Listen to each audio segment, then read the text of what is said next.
오늘 말씀의 제목은 높은 곳의 지혜입니다. 높은 곳의 지혜입니다. 제가 작년에 이스라엘에 갔을 때 벳산이라는 곳에 갔습니다. 이 도시는 약 2000년 전에 세워졌고 인구가 한 300명에서 4만 명 정도 살던 도시입니다. 그레코 로만 스타일로 지어졌는데 도시의 그 모양이 팔레스타인에 있지만 완전히 로마풍의 도시입니다. 또한 동시에 그리스풍의 그 건물을 갖고 있습니다. 그곳에 가봤는데 참 흥미있는 것을 제가 한 가지를 보게 됐습니다. 사람들이 몰려 사는 곳을 아고라라고 합니다. 광장이라고 하는데, 시장이라고 하는데 그 도시에서 가장 낮은 곳에 위치하고 있습니다. 거기에는 집도 있고 목욕탕도 있고 가게도 있고 많은 사람들이 모여 삽니다. 그리고 그것보다 좀 더 높은 곳으로 올라간 언덕에 원형 극장이 있습니다. 그 극장이 이렇게 언덕을 깎아서 만들어 놓은 극장이 있고 그 극장에서는 옛날에 뭐 시도 읽고 음악도 하고 또 철학자가 와서 강의도 하고 그렇게 했다고 합니다. 그리고 그거보다 더 높은 곳에 그 아고라에서 한 10분 내지 15분 정도를 아주 빠른 걸음으로 올라가면 높은 곳에 신전이 있습니다. 당시에 그 로마 사람들이 섬기던 신전이 높은 언덕 위에 세워져 있습니다. 그러기에 그 도시를 보면 우리가 한 가지 그 도시를 그렇게 설계한 이유를 우리들이 알게 됩니다. 가장 낮은 곳은 아고라, 시장이 있습니다. 그리고 그 다음에 높은 곳에는 극장이 있습니다. 그리고 그 다음에 가장 높은 곳에는 신전이 있는 것을 우리들이 알게 됩니다. 왜 도시계획을 이렇게 했을까? 굉장히 의도적이라는 겁니다. 당시에 로마 사람들, 그리스 사람들은 가장 원하고 알고 싶어 하던 것 중에 하나가 지혜였습니다. 로고스였습니다. 그 로고스를 건물의 위치에서 그 도시 계획에서 그대로 반영한 것입니다. 인간에게도 지혜가 있습니다. 시장의 지혜가 있습니다. 광장의 지혜가 있습니다. 가장 낮은 곳에 그래서 건물을 진 것입니다. 그리고 극장의 지혜가 있습니다. 극장에도 지혜가 있기에 그 극장을 그 다음 언덕에 지었습니다. 그리고 가장 높은 신적인 지혜가 있는데 그 신적인 지혜는 그 동네에서 그 도시에 가장 높은 곳에 세워놨다는 말씀이 됩니다. 이것이 지혜라는 말씀이 됩니다. 그러기 오늘도 우리들이 잠언을 지혜서를 읽었습니다. 지혜서도 똑같습니다. 이 잠언도 우리에게 인간적인 지혜, 시장의 지혜, 광장의 지혜를 가르쳐 줍니다. 동시에 또한 여러분에게 극장의 지혜도 가르쳐 줍니다. 우리에겐 극장의 지혜도 있습니다. 그리고 우리에게 마지막으로 하나님의 지혜, 가장 높고 위대한 하나님의 지혜가 우리에게 있다는 말씀이 됩니다. 그러게 7절 말씀을 보시면 이렇게 말씀이 있습니다. 스스로 지혜롭게 여기지 말지어다 여호와를 경외하며 악을 떠날지어다. 하나님을 경외하고 악을 떠나라고 말합니다. 하나님을 경외하고 악을 떠나는 것이 지혜의 근본이고 이것으로 너희들이 지혜로워진다는 겁니다. 그런데 사람 너희들은 스스로 지혜롭게 생각한다는 겁니다. 우리들은 스스로 지혜롭게 생각합니다. 스스로 지혜롭게 행동한다는 그 말씀이 됩니다. 이것이 바로 아고라의 시장의 그 지혜라는 말씀이 됩니다. 자, 우리가 많은 사람들이 서로 만나서 모여 삽니다. 여러 사람을 많이 만납니다. 옛날에 중국의 공자가 이렇게 가르쳐 줬습니다. 사람에게는 세 종류의 유익한 친구가 있다는 겁니다. 세 종류의 유익한 친구가 있는데 첫 번째가 의로운 사람이라는 겁니다. 두 번째는 성실한 사람이라고 말합니다. 세 번째는 보고 들은 것이 많은 사람이 우리에게 친구로 하면 우리에게 유익이 된다고 그렇게 말합니다. 자, 의로운 사람은 왜 좋습니까? 그가 우리에게 사리 판단을 가르쳐 줍니다. 무엇이 옳고 무엇이 틀린 것인지 의로운 사람으로부터 우리가 배웁니다. 지혜를 배운다는 겁니다. 그러기에 그런 친구를 사귀라고 공자는 말했습니다. 두 번째는 성실한 사람입니다. 성실한 사람은 진실합니다. 정직합니다. 그가 살아가는 것을 보면서 나도 저렇게 살아야겠구나. 저렇게 사는 것이 정상이다. 그런 성실함을 우리가 배운다는 겁니다. 그러게 그런 친구들하고 공자는 가르쳐 줬습니다. 세 번째는 보고 들은 것이 많은 사람입니다. 보고 들은 것이 많은 사람은 지식이 있습니다. 경험이 있습니다. 우리에게 가르쳐 줄 수가 있습니다. 내가 모르는 걸 알 수가 있다는 겁니다. 그러게 그런 사람을 친구로 들하고 공자는 그렇게 가르쳐 주고 있습니다. 그런데 이런 사람들은 오늘 우리가 만나는 사람이고 우리 시장에서 우리 광장에서 지혜라는 말씀이 됩니다. 제가 처음에 의로운 사람이라고 말씀드렸는데 의로운 친구지만 의가 너무나 지나치면 다른 사람과 어울리지를 못합니다. 다른 사람을 무시합니다. 자신의 의를 강조하기 때문에 그렇다는 겁니다. 성실합니다. 진실합니다. 진실하고 성실한 것을 줬지만 그것이 강조가 되고 그것이 지나치면 게으른 사람을 참지 못합니다. 견디지 못합니다. 자신의 성실함으로 견디지 못하는 거 우리가 볼 수 있다는 겁니다. 보고 들은 것이 많이 있습니다. 좋은 것입니다. 그러나 보고 들은 것이 지나치면 교만합니다. 모르는 사람 무시한다는 겁니다. 그러기에 오늘도 우리들이 같이 모여 있으면서 같이 일터에서 직장에서 많은 사람을 만나면서 지혜를 배웁니다. 좋은 것도 있습니다. 그러나 그 지혜는 나쁜 것도 있다는 말씀이 됩니다. 이것이 바로 우리들이 인간관계에서 얻어지는 지혜라는 말씀이 됩니다. 두 번째는 극장의 지혜가 있습니다. 당시 2000년 전에는 그 극장에서 시를 낭송했다고 합니다. 철학자가 와서 강의를 했다고 합니다. 음악가가 와서 음악을 연주하고 노래를 불렀습니다. 자, 그럼 많은 일반 시민들은 그곳에 가서 그 음악을 들으면서 시를 들으면서 연극을 보면서 철학자의 강의를 들으면서 아, 저런 지혜가 있구나, 저렇게 살아야겠구나, 저 사람의 말이 맞다 하고 지혜를 배운다는 겁니다. 그러기에 그리스 사람들은 그 극장을 그 집에 사는 곳보다 조금 더 높은 언덕에 지었다는 겁니다. 굉장히 좋은 곳입니다. 우리 지혜가 필요합니다. 옆에 사람한테 배워야 됩니다. 옆에 사람으로부터 가르침을 받아서 우리가 지혜롭게 살아야 된다는 그 말씀이 됩니다. 근데 문제가 있습니다. 이런 지혜는 내 것이 아닙니다.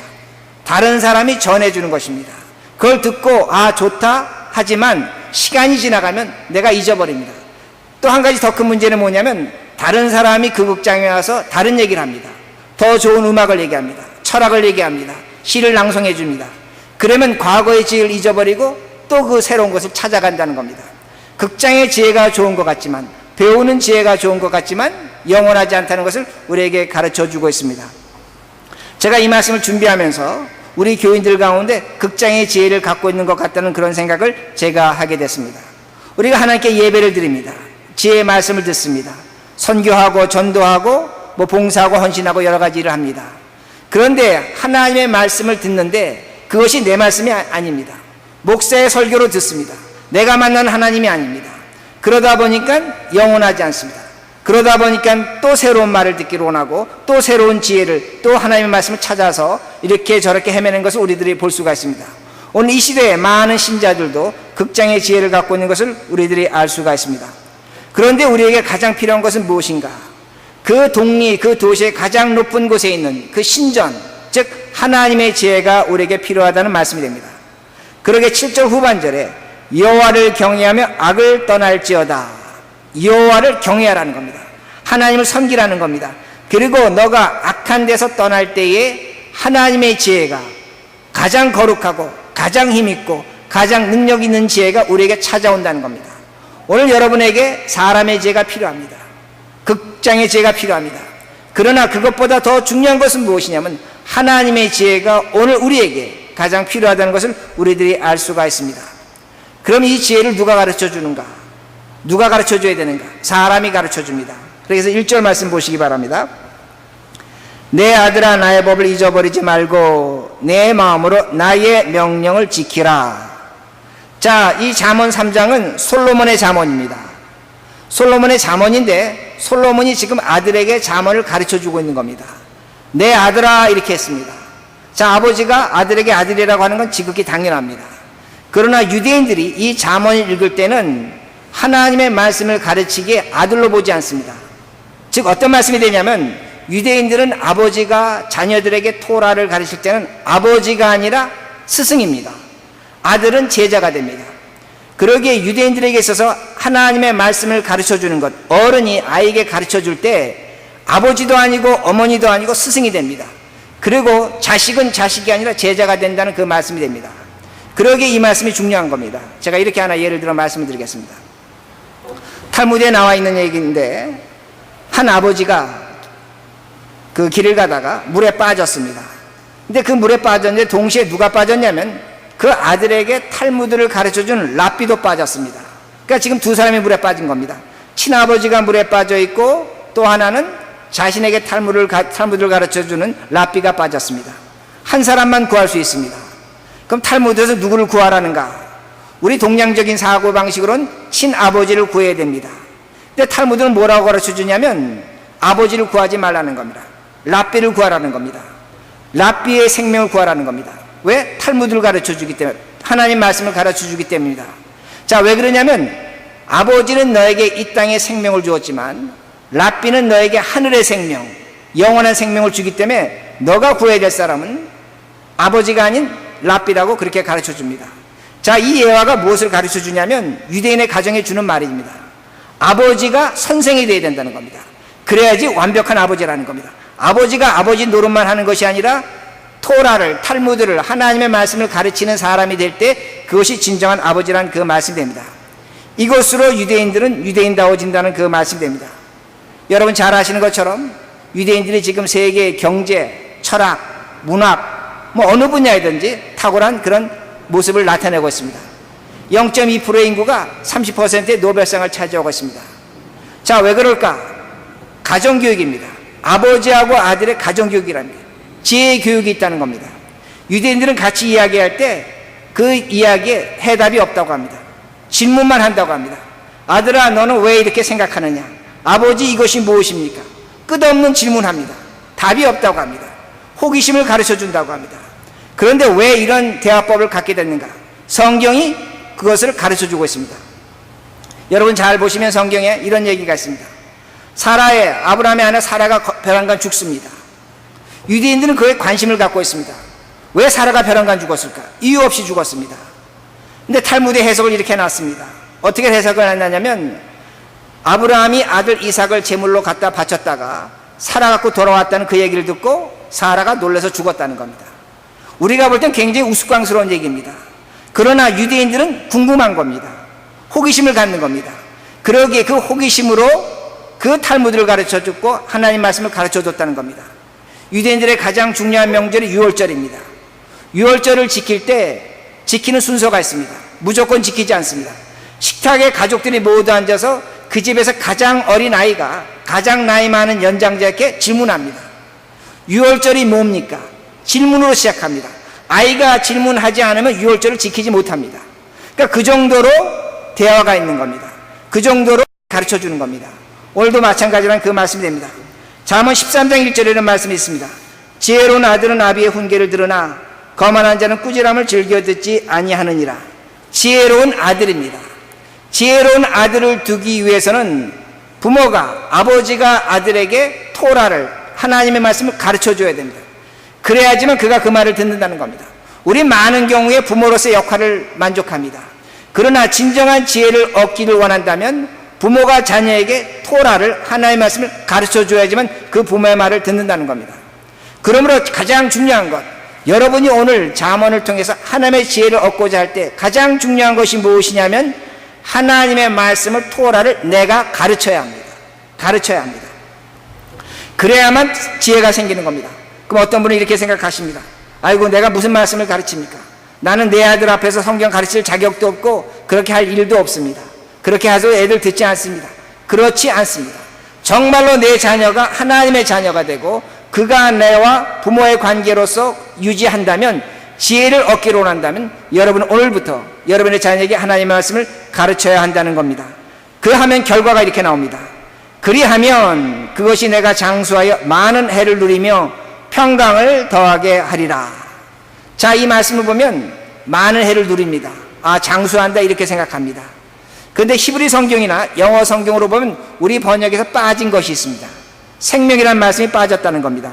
그러기에 그것이 내가 장수하여 많은 해를 누리며 할 때 많은 해 다음에 어떤 말이 있어야 되면 많은 생명의 해를 누리며 이렇게 번역해야 됩니다.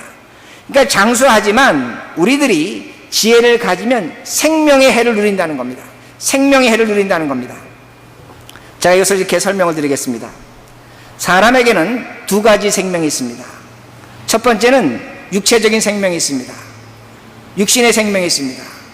육신의 생명을 갖고도 사람은 얼마든지 장수할 수 있습니다. 예수 믿지 않아도 얼마든지 오래 사는 사람들 많이 있습니다. 그러나 그들과 우리가 다른 것이 있습니다. 우리에겐 영혼의 생명이 있는 겁니다. 즉 육체적인 호흡도 하지만 하나님의 생명이 우리에게 있다는 그 말씀이 됩니다. 여러분에게 영혼의 생명이 있습니다. 자, 어떻게 여러분에게 영혼의 생명이 있는가? 예수 그리스도가 십자가에 죽으시고 부활하심으로 말미암아 우리에겐 영원한 생명이 주어졌습니다. 그러기에 오늘 사람들은 죽습니다. 우리도 죽습니다. 그러나 우리의 생명은 영원한 생명과 잇대어져 있습니다. 죽는 것이 아니라 사는 시간으로 연결되어 있다는 겁니다. 그러기에 오늘 우리들이 하나님의 말씀에 따라 제대로만 살면 우리에게 주어지는 생명관이 무엇이냐면 영생관입니다. 이것이 지혜라는 겁니다. 세상 사람들은 이런 지혜를 갖지 못합니다. 세상 사람들은 죽으면 끝이라고 생각합니다.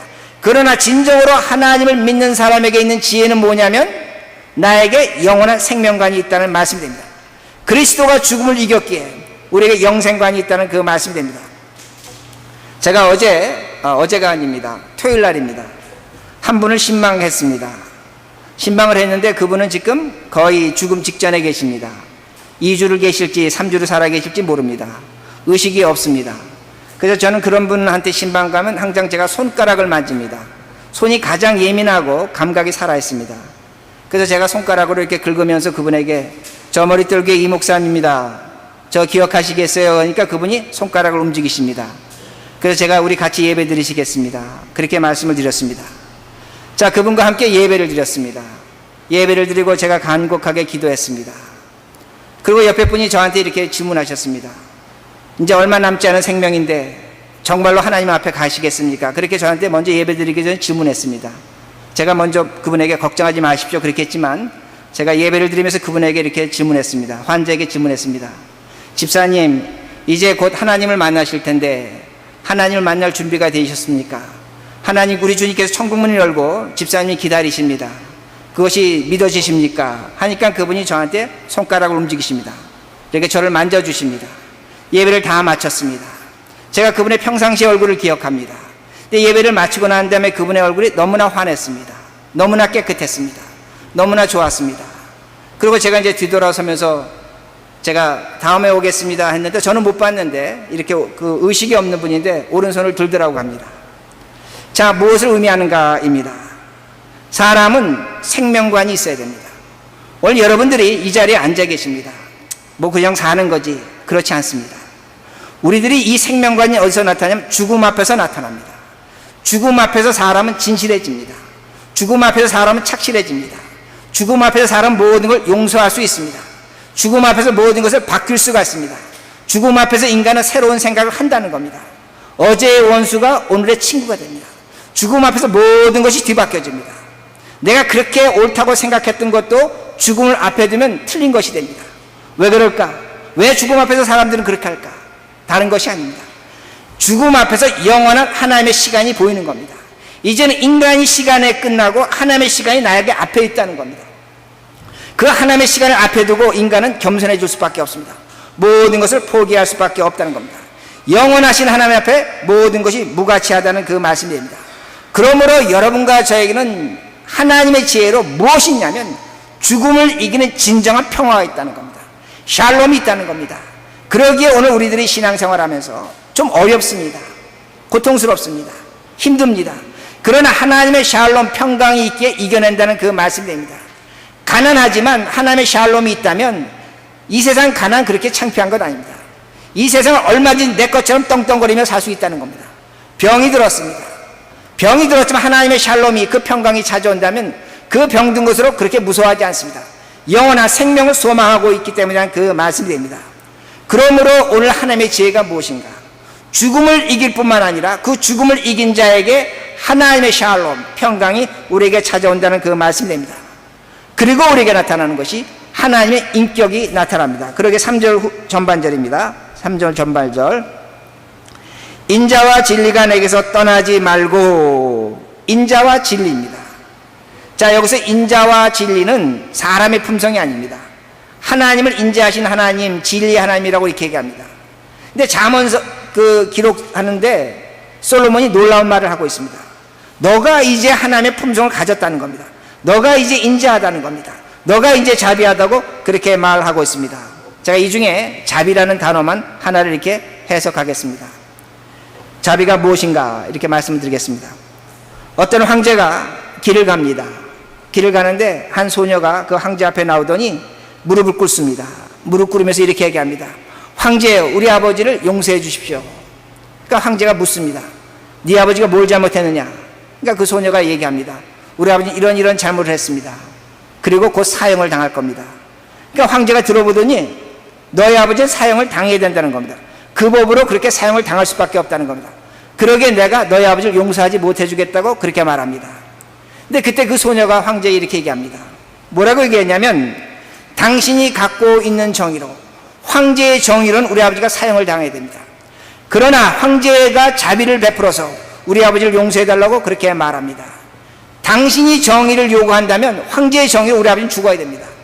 그러나 정의를 사용하지 말고 자비를 베풀어 달라는 겁니다. 나에게 자비를 베풀어 달라는 겁니다.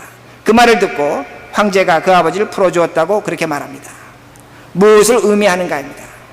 오늘도 우리는 내 아내에게, 내 남편에게, 같은 교인에게, 내 옆에 사람들에게 정의를 요구할 수 있습니다. 여러분이 저한테 이렇게 얘기할 수 있습니다. 목사님, 목사님답게 목회하십시오. 여러분의 남편이 아내에게 아내답게 하라고 정의를 요구할 수 있습니다. 또 아내는 남편에게 남편답게 살라고 그렇게 정의를 요구할 수 있습니다. 틀린 것은 아닙니다. 그러나 자비는 없는 것입니다.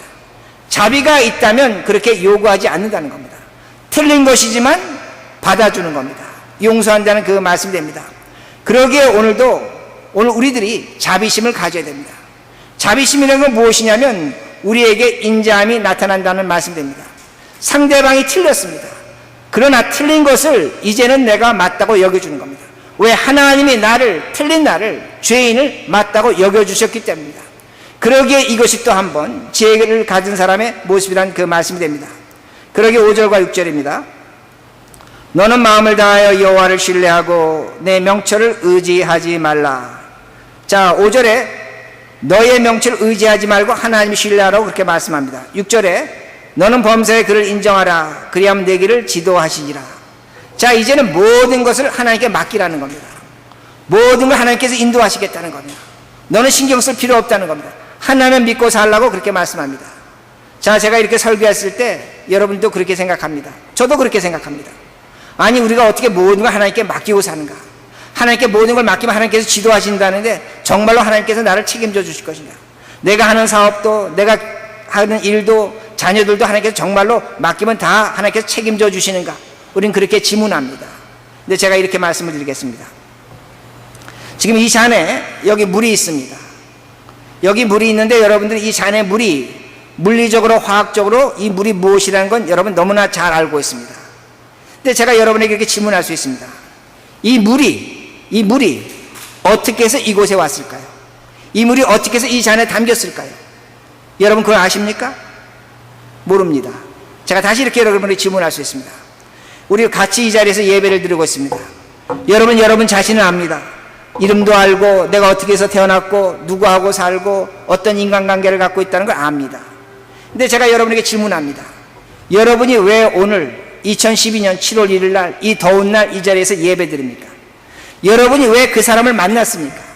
여러분이 왜 그 사람과 함께 사십니까? 여러분이 왜 그 사람과 그렇게 불행하십니까? 왜 그 사람과 인간관계를 그렇게 갖고 있습니까? 여러분 그걸 알고 계시는가 합니다. 여러분 알지 못합니다. 우리가 아는 것이 있고 모르는 것이 있다는 겁니다. 그럼 왜 우리에게 모르는 일이 있는가? 거기에 하나님이 있다는 겁니다. 거기에 신이 있다는 그 말씀됩니다. 그러게 철학자 데카르트는 이런 얘기를 합니다. 나와 같은 불안한 존재가 신과 같은 완벽한 존재를 찾는다는 것은 신이 존재한다는 겁니다. 자, 이 말은 어떤 의미가 되냐면 사람은 죽습니다. 사람은 약합니다. 근데 약한 사람이 영원한 하나님을 찾고 진리의 하나님을 찾는다는 것은 그 하나님이 우리에게 하나님을 생각하게끔 생각을 놓아줬기 때문에 인간이 생각한다는 겁니다. 이게 데카르트가 신의 존재를 증명하는 겁니다. 그러니까 오늘도 여러분들이 내가 왜 하나님을 믿는가? 오늘도 왜 하나님은 어디 계신가? 이런 생각하는 것 자체가 하나님이 존재한다는 그 말씀이 됩니다. 그러기에 오늘 우리들이 물리적으로, 과학적으로는 이 물이 무엇인지를 압니다. 오늘 내가 누군지를 압니다. 그러나 여러분들이 하나님 앞에 지혜를 구하면, 하나님 앞에 서보면 답은 있습니다. 왜 물이 여기 있는가? 물리적으로, 과학적으로는 설명이 되지 않습니다. 그러나 하나님으로 말미암아 이걸 알 수가 있습니다.